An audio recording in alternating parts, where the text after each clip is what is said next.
Welcome back, everybody. We are now to episode 10, right? Episode 10 10. Wow, we of made it. the Yeah, episode 10 of the Playmakers Playmakers podcast. podcast. Oh, that was weird. We are here. Neff is there. I am here. I am Topher. That is Neff. It was a big, busy week in sports behind us. There's stuff even still going on as we're recording. The Elite Eight in the men's and women's NCAA tournaments are going on right now, including a big Baylor UConn game that I hope you guys were watching on this Monday. But enough of that. It was a big week. So let's jump into what's happened recently. A couple hot off the press of stories. So the NCAA tournament second weekend. It's been going on the past few days. Neff, what was a game or two that really stuck out to you amongst these Sweet 16 matchups?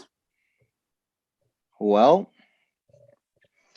the ones that stuck with me were the loss, the Alabama loss to UCLA. That one really stuck. Because obviously Alabama was number 2. They were probably the first time in a while that we've seen them up there in the rankings for basketball, for anything other than football, really. And to lose to an 11 ranked UCLA, 11 right? seed UCLA. 11 seed UCLA. It's tough. It's tough. I mean, that was just another in a long line of this tournament of the Pac-12 being surprisingly great. I mean, Oregon State beat Loyola Chicago, who looked incredible against Illinois. But they come in, they relatively easily handle the Ramblers there. They're currently playing Houston in the Elite Eight. They are struggling by the time we're recording this, but 'tis the hope that maybe they can hold on to the Pac-12 and get a team in the Final Four. Yeah, I can put highlights throughout the video, but I don't know. Nah. I mean, yeah, we're gonna miss some stuff here, but we are gonna miss some stuff because there are games currently going on. But we'll fill you in as the week goes. And one more thing, at least on the men's side here, and I think this. I don't remember if it happened on the women's side, but 3 of the 4 1 seeds went through pretty easily. Gonzaga, Baylor, and Michigan, all relatively coasting to Elite Eight appearances. I think it was 3 out of 4 on the women's bracket as well, although I don't have that here with me currently. Look up while you look for that, Topher. Who do you think is going to win tonight's matchup of Arkansas versus Baylor? Who you got? I'll shake Baylor. Baylor are really, really good. Baylor. Yeah, Baylor's a great looking basketball team, men's and women's. They were the 2 seed. Yeah, women's is playing right now, and Baylor's up at halftime. Yeah, by 2 points versus number 1 seed UConn. Yeah, UConn and Baylor are probably the best women's basketball programs in the country, if we're being honest. Like, Connecticut is obviously number 1. They've been unbelievably great since Gino's been there, and they're great again. They were a little bit down the past couple of years, relatively speaking. They were still like a top couple seed, make Sweet 16, all that kind of jazz. But their standard is winning literally every single game, which is ridiculous. They are probably the greatest dynasty in the history of sports. Connecticut women's basketball, how consistently good they are. But yeah, Baylor's right up there as well, though. They constantly, I think that I saw a stat the other day. They've beaten like 14 teams by 50 or more points in the NCAA tournament. Something like that. Might not have been 14, but they have beat multiple opponents in the tournament by 50 plus points. Unreal. Yeah, so NCAA tournament's going on. All good fun stuff. I think the other games that we like to talk about also were Oral Roberts. Oh yeah, Cinderella team, right? Yeah. Oral Roberts really blew the game against Arkansas. Think Oral Roberts could have gone all the way? I don't think they could. They're really talented. I don't think they could finish the job. They had talent on that team, though. They do. Max Asmus is a bucket getter, but his co-star Kevin Obanor really let him down this week. Not gonna lie. And they still gave themselves a chance to win the game, though. They had a pretty good look on the buzzer beater. Just sometimes the ball tips the wrong way, you know? But great run for them. Fun little Cinderella story. We always love to see this in the NCAA tournament. And then, but yeah, good stuff. And then NCAA tournament. The Final Four will be solidified tomorrow night for the men's side and the women's side, I think. I don't remember how many days the men's side goes. Pretty sure. Women's will be at the Final Four by probably Wednesday. Yeah. Okay. So the rest of this week, we'll have those Final Four solidified. But yeah, cool stuff. Before we get into the second thing we have on the list, actually, I'm going to go out of order here. Let's talk a little NFL draft stuff. Oh yeah. We were texting a lot about this week because you were on any social media or any sports, anything, you probably saw that one Zach Wilson throw when he's rolling to his left and throwing it 50 yards downfield like 100 times. Okay, but we can agree that this all started even before that throw. Like, let's be honest. Yes, it did. But I'm just saying that workout and that throw in particular were everywhere on Wednesday. I could not escape Zach Wilson on Instagram. He was on every post, 24/7 Sports, Fox Sports, NBC, every single network. It's like Bleacher Report dropping Zion Williamson and picking up LaMelo Ball this year and then absolutely just riding him the entire season. And now the football side of that is apparently Zach Wilson and his bombs. I mean, it was a pretty nice throw, let's be honest. Yeah, it was I'm gonna give him props for that just because I think it was off the back foot, crossbody, big bomb downfield. Yeah. I mean, absolute it was a laser. Great throw. He made other great throws because that's what he's good at, is making really impressive throws. But like, we need to slow this hype train. My thing with him is, yeah, he can make like pretty nice throws, right? He can make cool plays. That's what everyone loves to see, right? But he played at BYU, and if Topher can recall, because Topher remembers schedules for teams like that for some reason. I don't. You guys can ask him. I don't know what's. It escapes me all the time, but can you remind us who BYU played who was on the better side? So this season, good teams they played. Mm-hmm. They played Coastal Carolina, who were a ranked team. Cool. They lost that game, and it was his worst game of the season. Oh, wow. Yeah. Okay. So how about we get off Zach Wilson's case and let him prove himself in the league? Any talk of him going over Trevor Lawrence is beyond stupid. We've actually talked about this on this podcast before, but we just need to be the voice of reason here. I love the flashy highlights. I love the cool throws, but like, stop. No.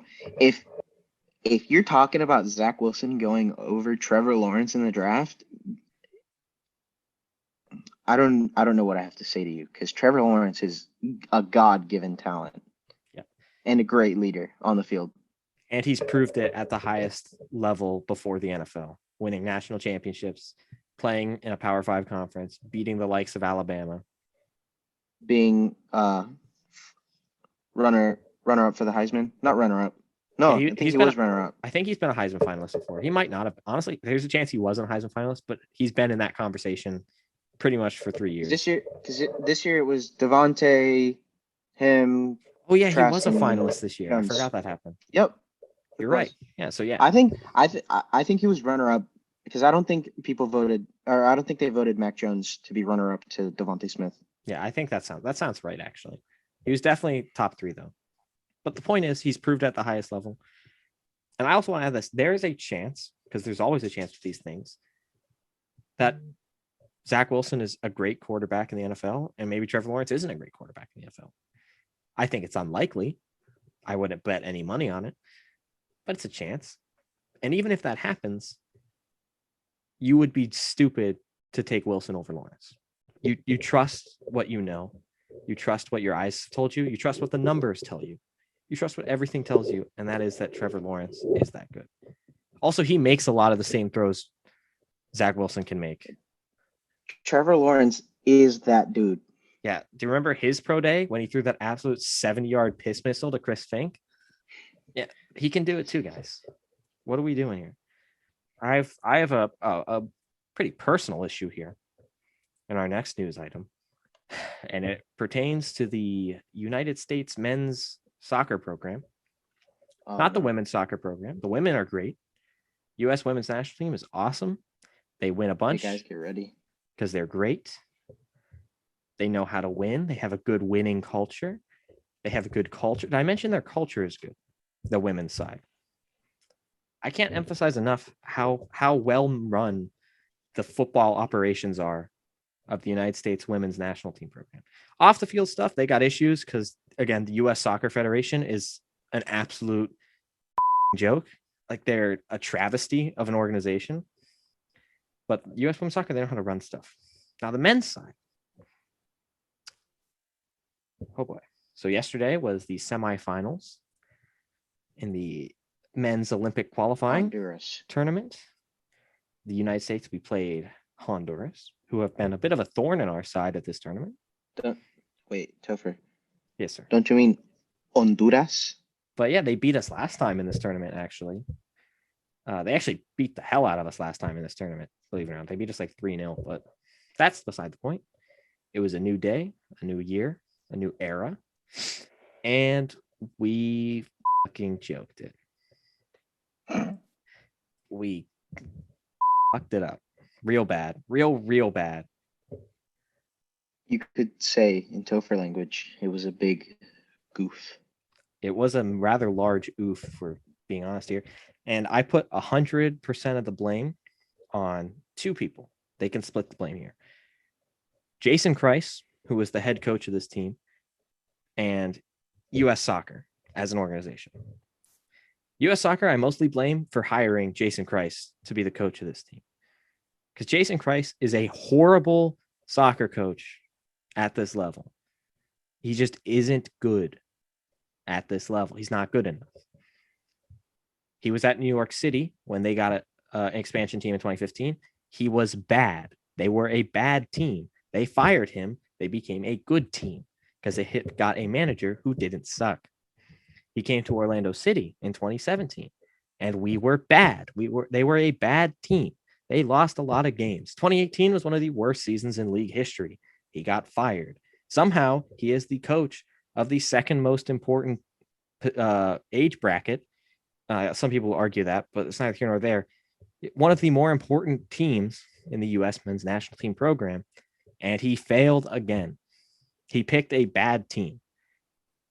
There were players available to him that he did not choose that he should have.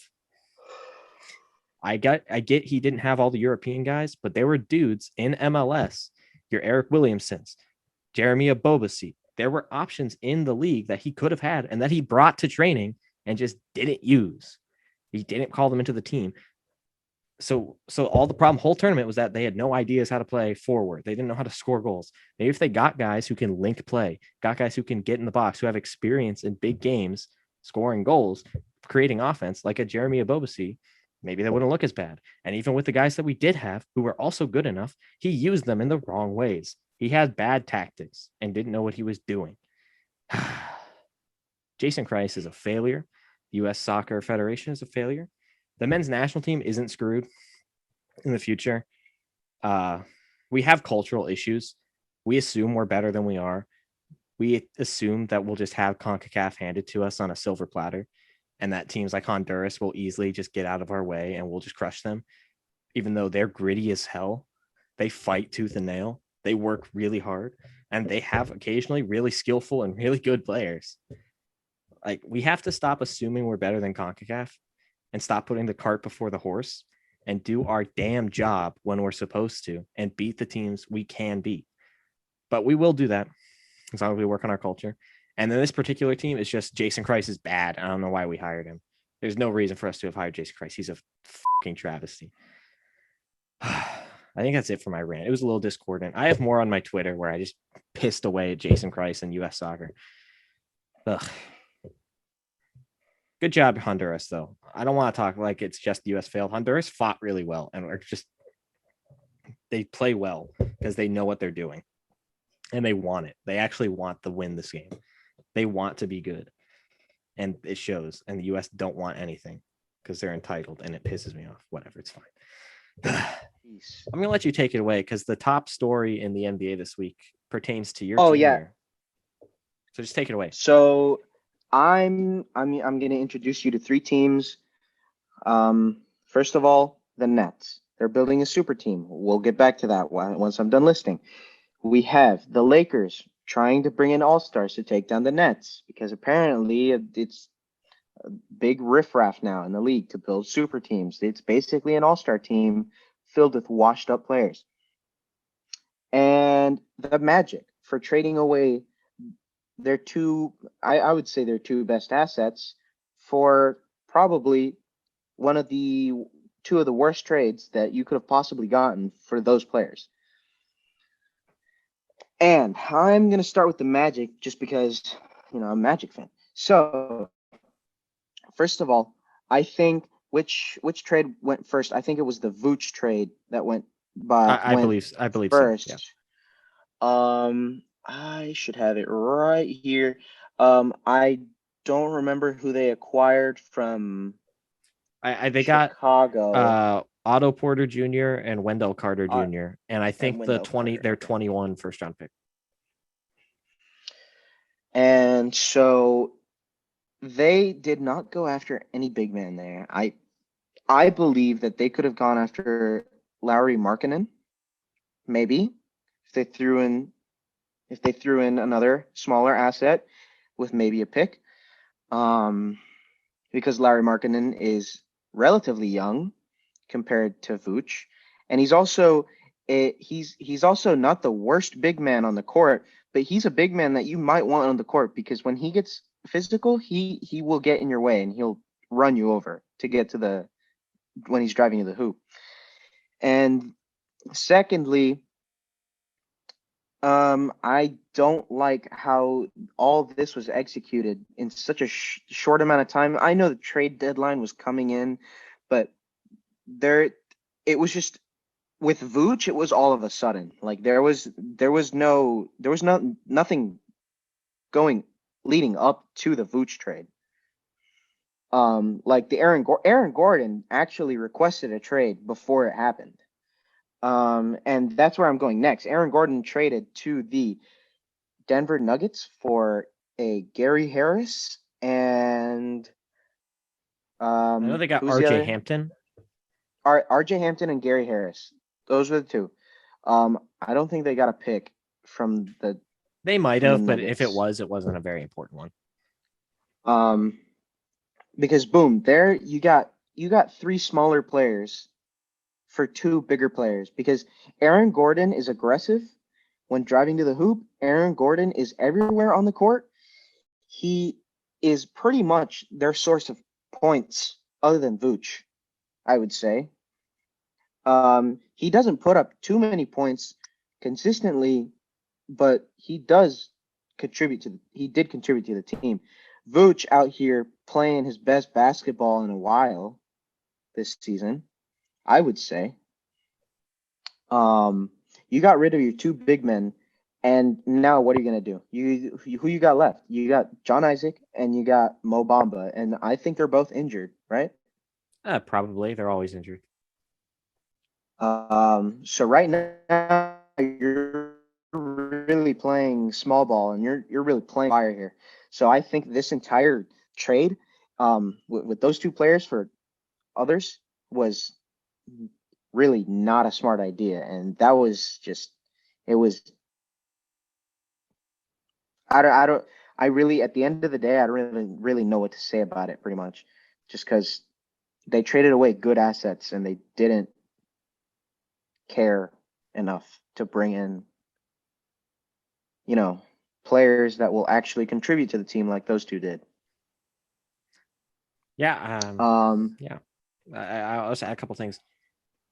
One, I don't like that they traded Vucevic. I'm fine with trading Gordon. He's a good player, but he's always been kind of disappointing. He wanted out. Trading him, I'm fine with that. I like that they got Gary Harris back. I'm a fan of Gary Harris. Solid 3-and-D option on the wing.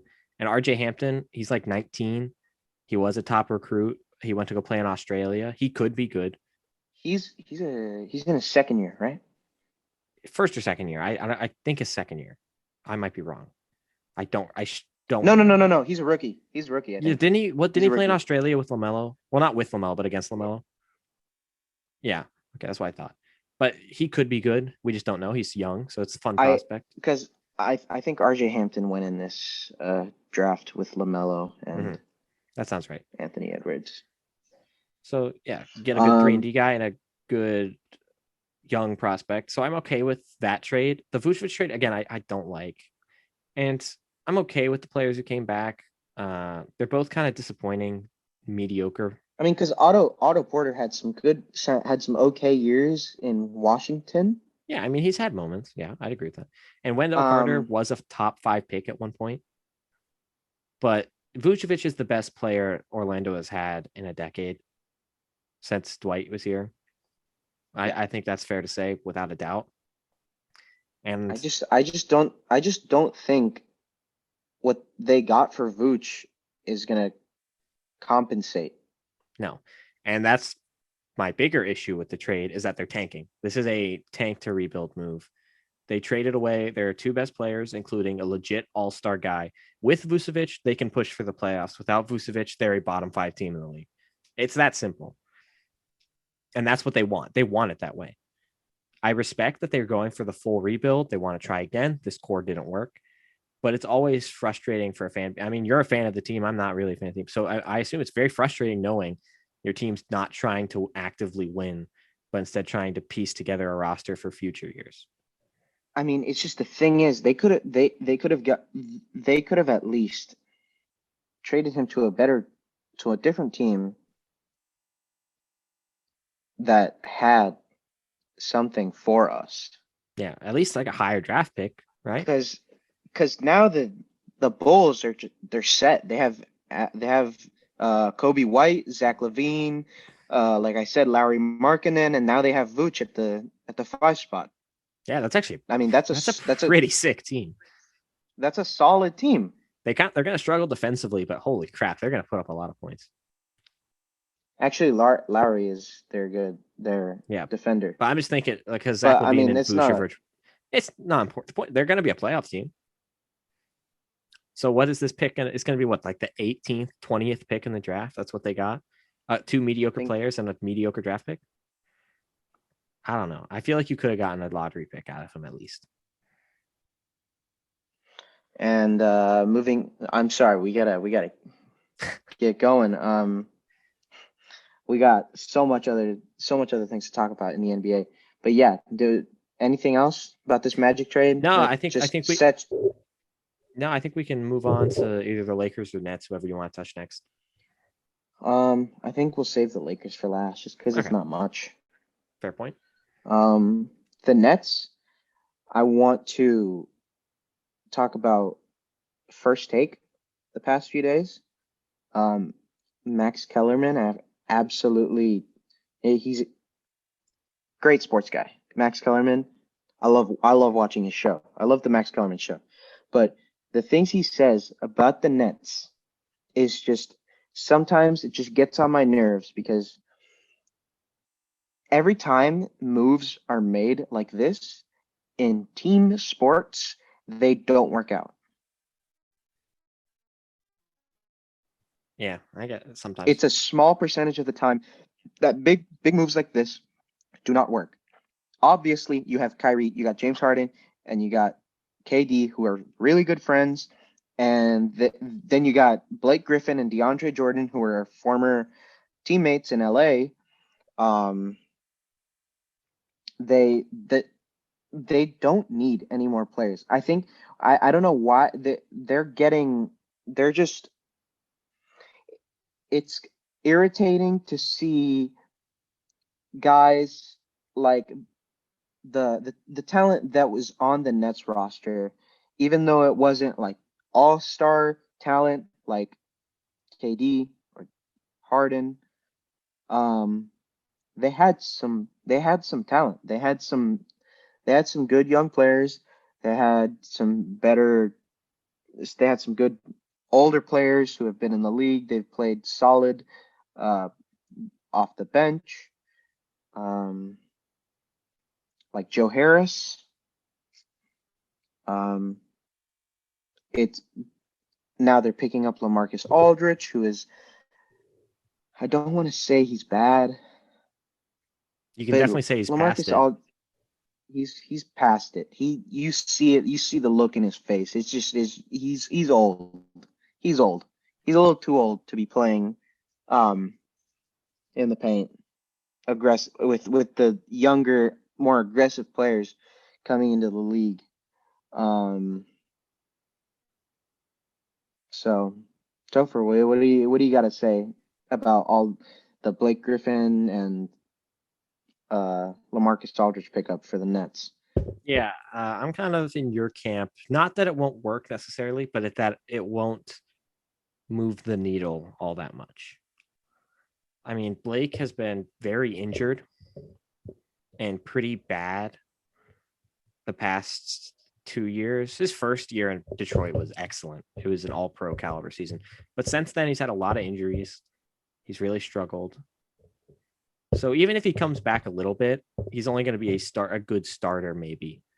He's not going to be all-star Blake Griffin. So it's not like they have 5 all-stars in their starting 5. And LaMarcus Aldridge, even more on that line. Like he's a little injured. He's like, I think he's 34, maybe even older. I He'll think he's add 36. Yeah, there you go. Even older. So he'll add something, but he's not moving the needle all that much. He's just ring chasing. And shout out to him. He's allowed to ring chase. He used to be my favorite player in the entire sport. Then he left Portland and I got really bitter, but I've come around on him. LA, love you, buddy. But I mean, it doesn't really move the needle that much. They were a super team with Harden, Kyrie, and KD. They've been a super they team since really they got all didn't three. need anything else. Nothing else has made them more of a super team or less of a super team. That makes them a super team. None of these other moves really move the needle all that much for me. And KD has been getting so much backlash on social media recently. He's like everyone's talking about him, just saying, "Oh man, what would you rather do? So this like dumb thing, or build a super team and not actually get a real ring?" Ugh. You know, The KD and then they slander is show stupid. because KD is one of the most talented players in NBA history. He's just doing what LeBron did last year. He brought in Anthony Davis. He brought in Rondo. I Yeah. mean, Yeah. he was the reason that Ingram and Ball are now on the Pelicans. That whole trade Mm-hmm. there. That Yeah. I mean, in Cleveland, he not so much, but I think he brought Kevin Love from the Timberwolves. Yeah. I mean, they had Kevin Love and Kyrie. Um, Yeah. I If I think can, I think that I think they also brought in Danny Green yeah, last yeah. year. Can I? I'm gonna add something on that. About this KD slander here. A couple when he was in Golden State and they won those titles, he was by far the best player on the floor. It's not like he was just there ring chasing with a great team. He was the best player on that great team. And obviously, you have great shooters like Steph and Clay, but KD was all around, most definitely the best player on the court Yeah, he's great. whenever And he stepped on it. this idea that you have to lead a team that's bad to LeBron, he did lead a team to the finals, some bad teams to the finals, but his win in Cleveland was with Kyrie Irving. His wins in Miami were with Dwayne Wade and Chris Bosh. Are LeBron's 2 rings in Miami? Are those not real rings? Do those not count? Hey, don't forget about Udonis Haslam But it's and stupid. Mario Chalmers. Are we saying Jordan's 6 rings don't count because he had Pippen and Horace Grant or Dennis Malone, Rodman or I think. whoever? Like, No, are we saying these don't count? I'm an idiot. Like, are we saying these rings don't count? This is stupid. It's a stupid argument. People just don't like KD because he's kind of a diva and because he's good. And he's not the most fun personality. That's it. They're just looking for reasons to hate KD because they were mad the Warriors were good. It's like hating Tom Brady because he has Exactly. Chris Evans, Mike Evans, Chris Godwin, Rob Gronkowski, Scotty Miller, Cameron Bray. Like, yeah, it's people are looking to hate on the top guys because they refuse to accept the fact that Kevin Durant is this good. It really aggravates me, the Kevin Durant slander. It's just a stupid argument for people who don't like the fact that he's won. Yeah. I think that was all we had to cover over Yeah, the I Nets. think on the Nets, yeah. Because we talked about the super team slander over KD. Yeah. I mean, I really haven't heard much about Kyrie on that team either. I mean, Kyrie's just doing his thing. He misses time every now and again for a family issue or an injury. He's doing his thing. And then James Harden's been one of the best players in the league this year, probably the MVP. I didn't believe it at first, but I mean, the stats don't lie. The dude's a freaking beast. Now the Lakers, on the other hand, they've been playing with an injured LeBron and an injured Anthony Davis, who haven't been playing for a few games. I think it's the starting lineup right now is Schroeder, KCP, Trez, Harrell, and the big man, Marc Gasol. I don't know who they're running at small forward. But Kuzma. LeBron, Kuzma, that's the one that they got Kuzma running at the small forward position. They wanted to bring in Andre Drummond because Andre Drummond is one of those players who you can rely on to crash the glass whenever anyone shoots, whether it's on the defensive side of the ball or on the offensive side of the ball. He's always there. He's a reliable player. He's a good starter. He's not an all-star caliber player anymore, but he is certainly there, and he makes an impact on the floor. And I think LeBron James just wants to be able to compete with Kevin Durant and his supercharged Nets. Yeah, I mean, I really like this move for a lot of the reasons you said. Andre Drummond is probably the best rebounder in the NBA right now. I'd go as far as say he's one of the best rebounders in NBA history. That might sound crazy, but if you look at his per game rebounding numbers and his rebounding rate as a pure glass cleaner, he is one of the best of all time, honestly. So that's just always a good asset. He's not the best defender. He's not going to stretch the floor, but he'll give you good minutes. You'll get an advantage on it. He is an efficient scorer when he needs to be. Yeah, he knows how to. He has an impact on offense as well. Yeah, he can get those offensive rebound putbacks. He can be a lob threat at times. He's not an elite post up guy, but he's a guy who will find his moments and add a lot to the team. And I think that's good. He'll find a hole in the defense and he'll exploit the defense to get points. Yeah. Like he knows how to maneuver in the paint. I completely agree. I think he can really thrive in the same kind of role Javale and Dwight Howard had last year. Yeah. The role they were running last year, just kind of guy. He splits the lines, he crashes the glass. He's not going to be as efficient as a shot blocker as those two guys, but adding him to their front court rotation, I think adds a lot, especially if they can get AD back and LeBron back. It just makes them that much more dynamic in the playoffs. Yeah. And other LA news, Rondo is going back to LA. Not the Lakers though. He's going back to the Clippers. He's going not back, but he's going to the Clippers. They traded Lemon Pepper Lou and I think a draft pick for Rondo. Yeah. So I know you've always been a fan of Lou Williams. I do like Lou as a efficient volume scorer off the bench. He's a fun player. Hopefully he can add some experience to a very young Hawks team. But the Clippers side of this, I mean, this is very win now type of move, which I'm okay with because they're a team that needs a win. They need help at point guard. They need a true facilitator. That's one of their weaker spots on the floor. I especially come playoff time when it really matters. Rondo is a guy you can trust. I mean, the thing is, if they get playoff Rondo, I think they're set with a good field general because they'll have Rondo, they have Kawhi, Paul George. Who do they have at the 5? They have Serge Ibaka, who is definitely not the best anymore. But another good experienced player who knows how to win. He can contribute to the team and win. But if they get regular season Rondo, I'm not so sure. That's a good point. They need Rondo to play his playoff best. But worst case scenario, he's just a good locker room presence who can bring that championship mentality to this team.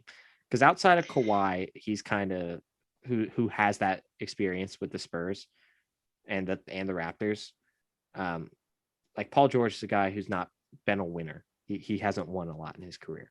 So having another guy who knows how to win a championship, knows what it takes to win at the highest level, it's a valuable thing. We should another trade I want to talk about is Victor Oladipo.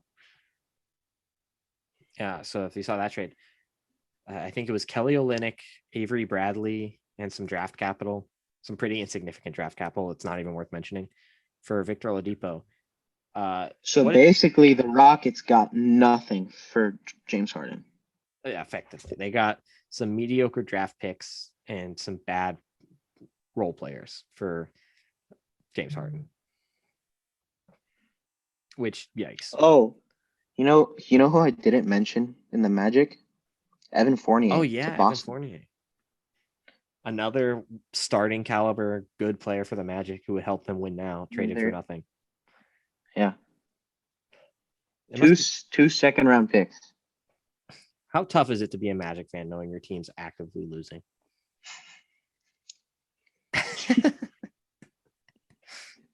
Starts crying. Oh, gosh. Yeah. And then I hope Victor Oladipo finds his feet in Miami. Just to come back to that for real quick. I love Victor Oladipo. He's a fun guy. He seems like a great dude. He's had to endure a lot in his career. Another thing that we didn't talk about, JaVale McGee to the Nuggets. Oh, yeah, I forgot that happened. There's a whole lot of trades going on. I mean, that's a good backup. No, for now, we're going to talk about the smaller deals that happened. I think we finished with the bigger ones, being the 2 LA teams, Brooklyn and the Magic. We talked about the Magic side. What do you think? We talked about the Bulls side of the Vooch trade, but we didn't talk about the Nuggets side of the Aaron Gordon trade. Yeah. What do you think that the Nuggets are going to get for that?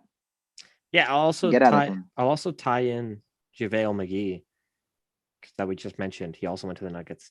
It just adds more depth of quality in their front court because I think that's something that they didn't have.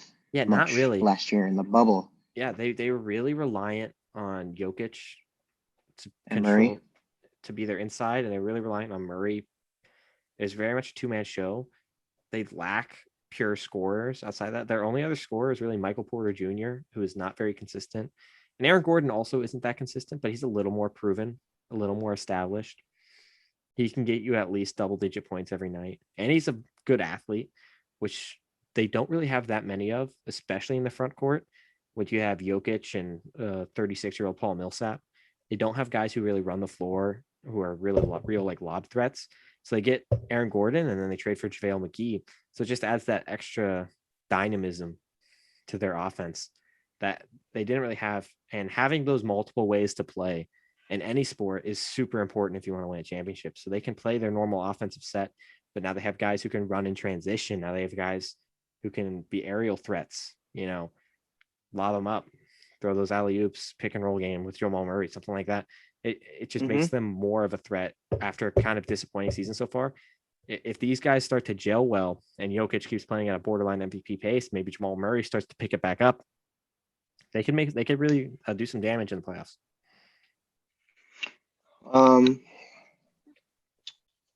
Yeah.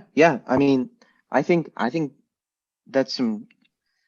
I think that was a really good pickup for them, Javale and Aaron Gordon. Like you said, can't really disagree with you on anything you said. Right now, I'm looking at the Pelicans trading JJ Redick to the Dallas Mavericks. I don't see a point in that. I mean, honestly, it's not the best trade, but it's something because Luka really needs some help down in Dallas. yeah, I mean, Um, good veteran. you can't good really shooting. rely. I think it's what we said. I think it's what you said just now with the Nuggets really relying on the two-man show with Luka and Porzingis. I think one of their mistakes on this past offseason, was getting rid of Tim Hardaway Jr. Is a big part of that depth on the bench behind Luka. I think he brought something to the team, being the son of Tim Hardaway Sr. And also, I think he played on the Mavericks as well, right? I don't remember. I know he played on the Warriors and the Heat. I don't know where else he went. I think he also played with the Mavericks because I remember. Oh yeah, didn't he play with Dirk? Yeah, that was a fun. He played with Dirk. Mm-hmm. Yeah, but I mean, outside of being Tim Hardaway's kid, I mean, he's also been a proven scorer and shooter in his own right. Yeah, so I mean, I think they're trying to make up for the loss of that on the bench with JJ Redick. I also want to add this about that. So they started out really bad, but they started to climb back a little bit. As of today, they're 23 and 21 as of today. Yeah, they're in the 8th seed. They're right on the playoff line. I think adding a guy who's been in the playoffs almost every single year of his career, who's an elite shooter. I don't want to belabor this point because I've said it for multiple players now. Adding experience and championship mentality to a team that's mostly young and unproven, it always helps. People will always undervalue the locker room side of it, especially because we have a lot of tangible stuff with numbers, and that's very important stuff as well. I'm not anti-analytics in any way, but you can't underestimate the value of culture, the value of good locker room guys. They have a value, and JJ Redick is that, as well as being an incredibly efficient scorer who will only help their very potentially great offense to continue to be what it can be. And I think, yeah, definitely.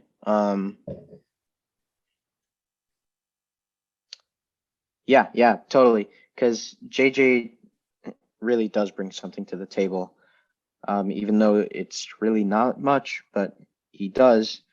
Being a good veteran in that locker room,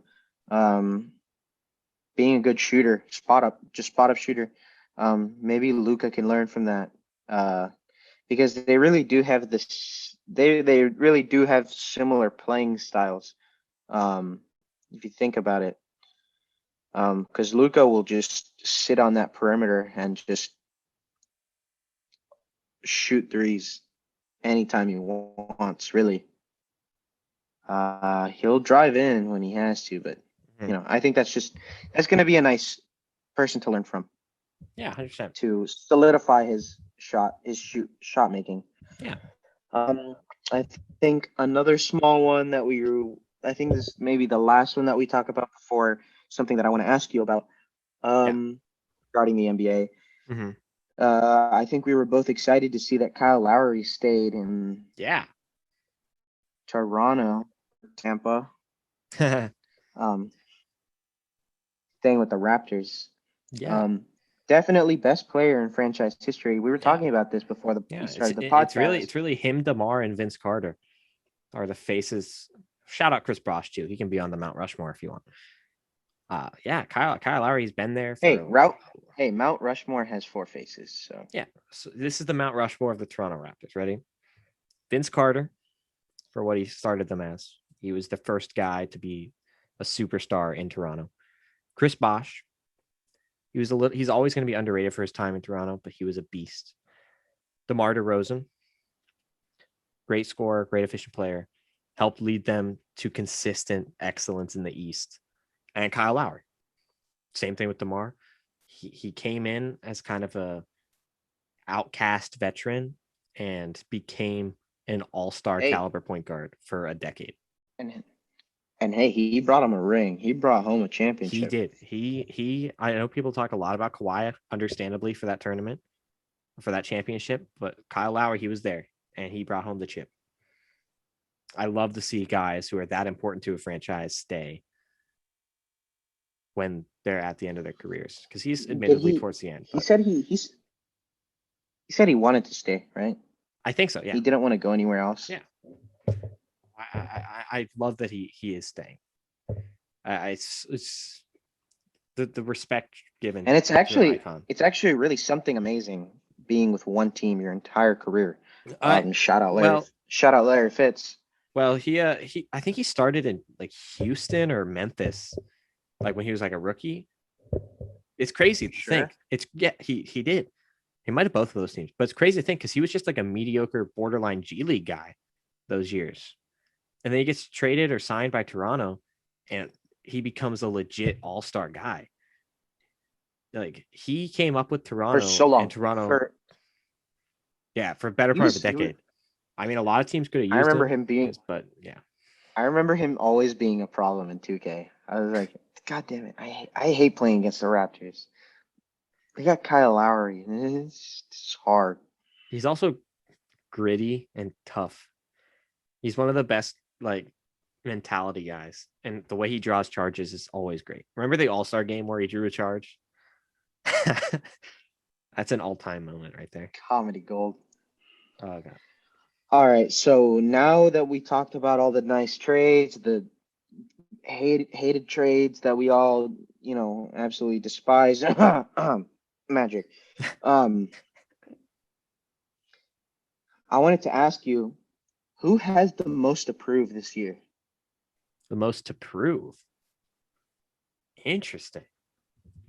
And I heard this from multiple sources on ESPN. I heard it from The Jump. I think I heard it from First Take. I think I heard it from also, I want to say just normal Sports Center. Okay. With this Rondo trade,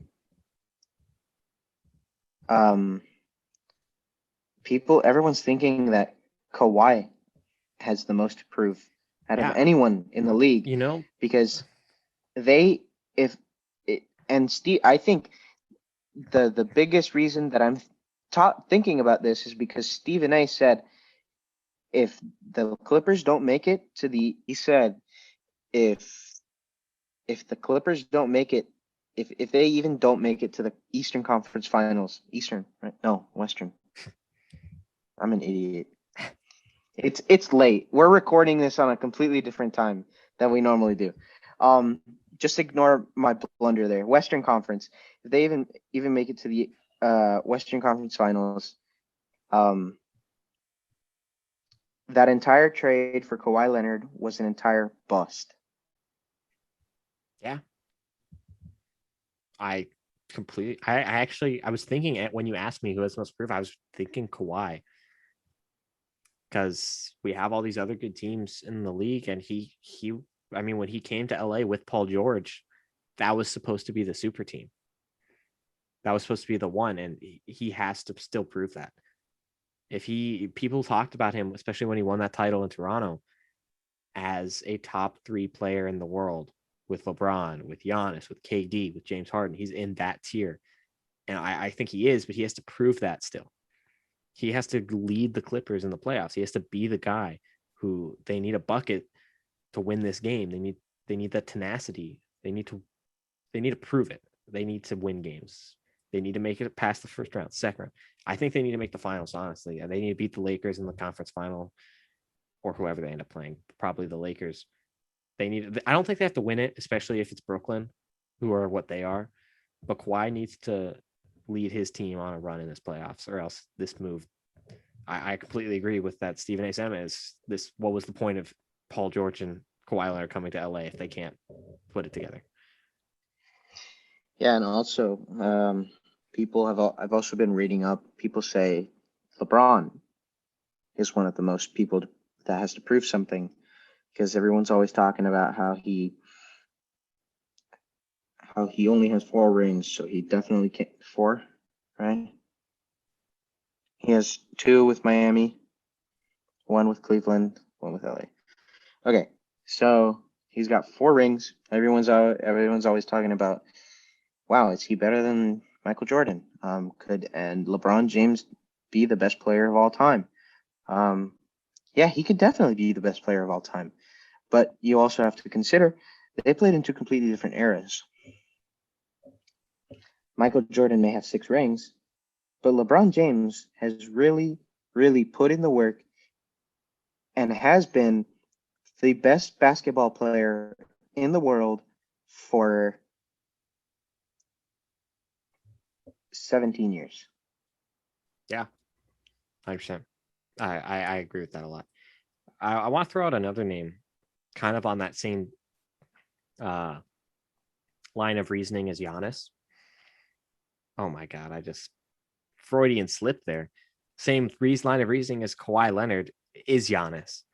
I think he's another guy who has to prove a lot, especially now that there's a big juggernaut in the East to conquer. He's gotten a lot of crap in his career for clamming up a little bit in the playoffs. And you can throw James Harden in this conversation as well. 2 elite MVP caliber superstars who need to prove. Okay. I know James Harden Giannis, has his super team around him too, but go ahead. What were you saying? Yeah, that's what I was going to say. But Giannis is alone. Yeah, you got guys like Chris Middleton on the perimeter shooting what, like better than 50%? No, not better. From the 3-point line. Whatever the percentage is, he's a good shooter. He's a good option. He's a good shooter. He's reliable. He's there. He is a force to be reckoned with. He is a presence there that the court needs to understand that Giannis is not is even though you got players like that and you got Drew Holiday, the recent pickup from the Pelicans, Giannis is one man. He can only do so much. And if his team does not glue around him in the playoffs, he won't get far. And I really like Giannis. He's a really talented player. He's a really fun guy to watch. And he's also just a great he seems like a really, really great guy. And he's someone that a lot of people look up to, being from a different country, different continent. Like, he's from Greece. And in his first few years, no one even knew like who Giannis Antetokounmpo was. Yeah, and now we couldn't even pronounce his name. Like we didn't even know who Giannis Antetokounmpo was until what, 2, 3, 4 years ago? It was like I think it was 2016-17 was his breakout year. So 4 or 5? Something. He was in the league for 8 years. He was in the league for 8 years before that. No, not 8 years. He was in there for like 3 years before that. No, he was in 4. He's been This in is the like league. his. He's been in the league since 20. He's been in the league since 2013. Okay, so what? 13, 14, 14, 15, 15, 16, 4 or 5. 16. Yeah. 4 or 5. He was in the league for 4 or 5. The statistics said he's been in the league for 8 years, like, yeah, up till then. But his first like 3 years, 4 or 5 years. Yeah, his first like half of his career, basically, he had to slowly get better and slowly work to become a star. He didn't show up with LeBron level expectations. And now that he's up there, everyone's expecting him to be LeBron James. But there's only one LeBron James. There can only ever be one LeBron James. So That's all I gotta say about Giannis. I really don't want to trash talk him because he's great. He's fantastic. Yeah. I love the guy. Yeah. I mean, what else can you say? I just there are people who want him to prove it in the playoffs. I think he will. I think they'll win games. They'll be competitive with the Nets if they play the Nets in the playoffs because he's so good. And then again, James Harden, they're probably going to win the East. Almost, I would bet money on it if I was a betting man. What if they don't? That would be a colossal failure. If they don't win the East, it'll be a colossal failure. It'll be a U.S. men's national team level failure.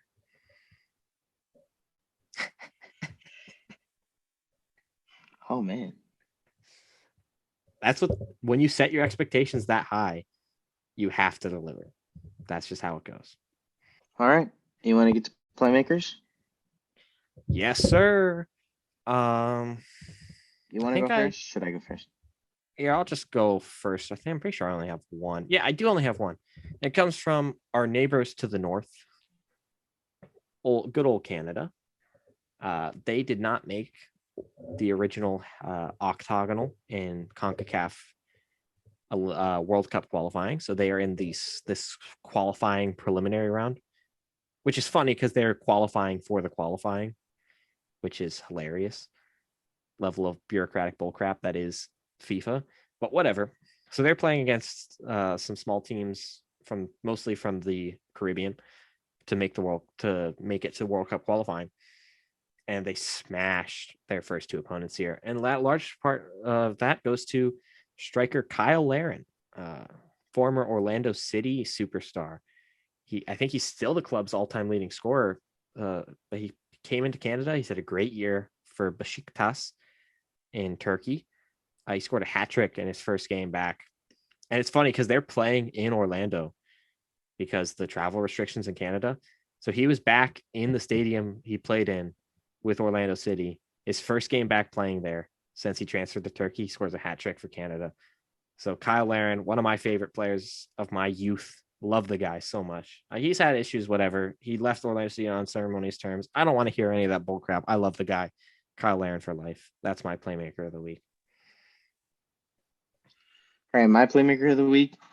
I didn't pick just one person. I picked an entire team. But as you can see up here, I got red for my playmaker. Is it red or is it orange? No, that's red. It's red. All right. We got the nice red lights up there for the women's IU basketball team making it to the Elite Eight. I just had to rep my university's basketball team because they're playing so phenomenally. It's amazing just getting to the Elite Eight. It's amazing being in the tournament. Like, I don't know how many teams started at the beginning of that tournament. How many teams? Yeah, it's the same as men. It's 64. It's the same as men's 64. 64 teams, and you made it down to the 8 best teams in the country. I want them to go all the way, and I want them to beat either UConn or Baylor. So yeah, the IU girls, IU women's basketball team. Yeah, I correct me if I don't think I'm wrong here. I think this is their deepest tournament run ever in the history of that program. Yep. Yeah, shout out to them. It's a lot, it's a lot like we talked about earlier with the U.S. soccer. The men's side is a complete disappointment who will just always break your heart by not being as good as they need to be. Hey. You watch it there, but buddy. Look, it's a fact. They had to fire their coach again because they're a mess. But the women's side, they're picking up the slack. They're saving the day. Shout out to them. Anything else you got to say before we get out of here? Well, I would like to make some announcements. I posted about this, I think, yesterday. Yesterday was Sunday. You guys will be watching this on Wednesday, so Sunday. I posted on Instagram that I would be recording myself playing Madden or 2K. If you guys want me to stream it, I will stream it. Again, I can't promise that I'll be any good. I don't play games for a living. And if you want to play against me, you let me know, and I will get you on stream or on the recording, and you can be in a video for the Playmakers podcast. Hopefully, Topher can be there if he wants to. Maybe he can do some of his own for FIFA. And I hope I didn't throw you under the bus there. No. If we can figure out how to make it work, I think that'd be a lot of fun. If you have a console, I can put my account on there, and you can put yours on mine, and I can download FIFA, and you can download Madden and 2K, and we can game share, and we can play those games together. So the audience can enjoy us. Absolutely. Stuff. Yeah. So very fun stuff. Yeah, fun stuff in the pipeline. I think we hinted at this last week. I think as soon as we start to figure out how to get the logistics of the recording up, it'll be a fun addition to our YouTube channel here. Yeah, definitely. Is that all we have for announcements here? I think so. Oh, be on the lookout for Trivia Tuesdays. Yes, sir. Yes, sir. I will post a random question about any sport history, not baseball. I'll emphasize that again. Not baseball. Maybe some. I'll find some for you, okay? If you want baseball really bad, I'll get you baseball. But on Trivia Tuesdays, I will post a random question on the Playmakers podcast story, and we will see whoever gets the question right. I don't know how exactly we're going to do this. Topher and I will discuss this. We will announce the first person who got it right, and give them a shout out on our Instagram and also on the podcast. So be on the be on the lookout for that. Fun stuff. All right, I think that's all we got for this week. Thank you for sticking with us. I think we treated you to a pretty good show. We'll be back next week. Have a great time, everybody. Thanks for joining us.